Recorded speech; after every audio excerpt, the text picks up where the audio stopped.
আসসালামু আলাইকুম। Hello friends, welcome back to my channel Mom Cooking Studio. Friends, আপনারা কেমন আছেন? নিশ্চয়ই ভালো। আমিও আল্লাহর রহমতে এবং আপনাদের দোয়ায় অনেক ভালো আছি। ফ্রেন্ডস, আজকে আমি নিয়ে এসেছি খুবই মজাদার এবং টেস্টি একটি খাবার, সেটা হচ্ছে রসগোল্লা। তো আজকে রসগোল্লাটা আমি কিভাবে খুব ইজিভাবে তৈরি করে ফেললাম অল্প সময়ের মধ্যে, সেটা আজকে আপনাদের সঙ্গে আমি শেয়ার করব। চলুন দেখে নেওয়া যাক কীভাবে আমি তৈরি করেছি এই রসগোল্লা। আজকের রেসিপিটা যদি ভালো লেগে থাকে তাহলে আমার চ্যানেলটাকে অবশ্যই সাবস্ক্রাইব করবেন এবং ভিডিওটাকে কিন্তু লাইক কমেন্ট শেয়ার করবেন।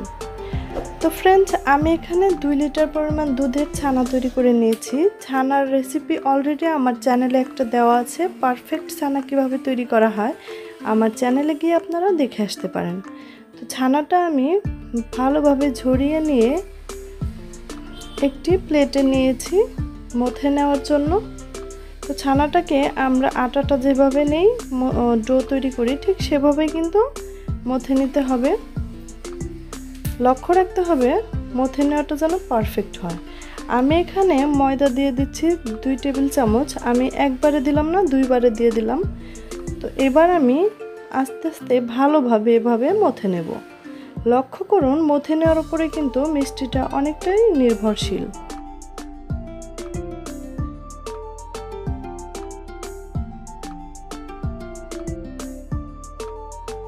তো যখন দেখবেন প্লেট থেকে এভাবে উঠে গেছে তখন ভাববেন যে মথে নেওয়া হয়ে গেছে। তো আমি হাতে একটু তেল মেখে তারপর আমি রসগোল্লার শেপটা করে নিচ্ছি। আপনারা ছোট বড় করে নিতে পারেন আপনাদের ইচ্ছা মতো। আমি এরকম সাইজ করে নিলাম। এভাবে আমি সবগুলো তৈরি করে নেব। সবগুলো তৈরি করা হয়ে গেছে, 13টা হয়েছে আমার এখানে রসগোল্লা। তো আমি এখন একটি প্যানে দিয়ে দিচ্ছি 1 কাপ পরিমাণ চিনি আর দিয়ে দিচ্ছি 4 কাপ পরিমাণ পানি। তো পানিটা সব সময় পাতলা রাখার চেষ্টা করবেন, পানিটা যেন ঘন না হয়। ঘন হলে আবার ওখানে অ্যাড করে দিবেন 1 কাপ পরিমাণ পানি। তো আমি এখানে পানিটা যেহেতু শিরাটা ফুটে উঠেছে, এখন আমি রসগোল্লাগুলো দিয়ে দেব। তো সবগুলো রসগোল্লা দিয়ে দিচ্ছি।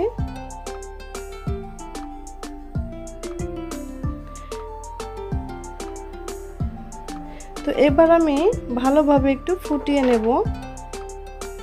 চুলার আঁচটা কিন্তু এখন হাই থাকবে আর আমি এভাবেই 15 মিনিট এভাবে ভেজে নেব।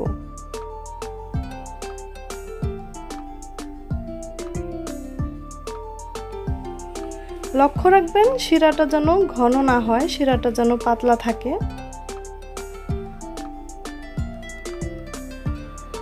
তো দেখুন ফুলে কিন্তু দ্বিগুণ হয়ে গেছে।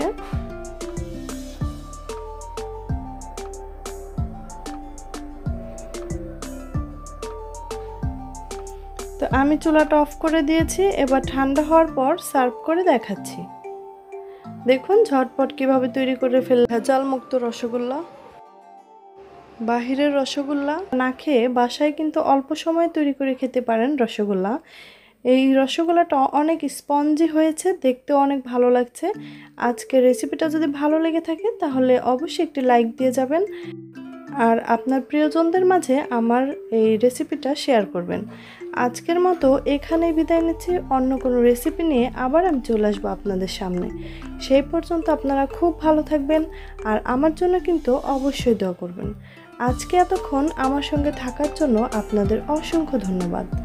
আল্লাহ হাফেজ।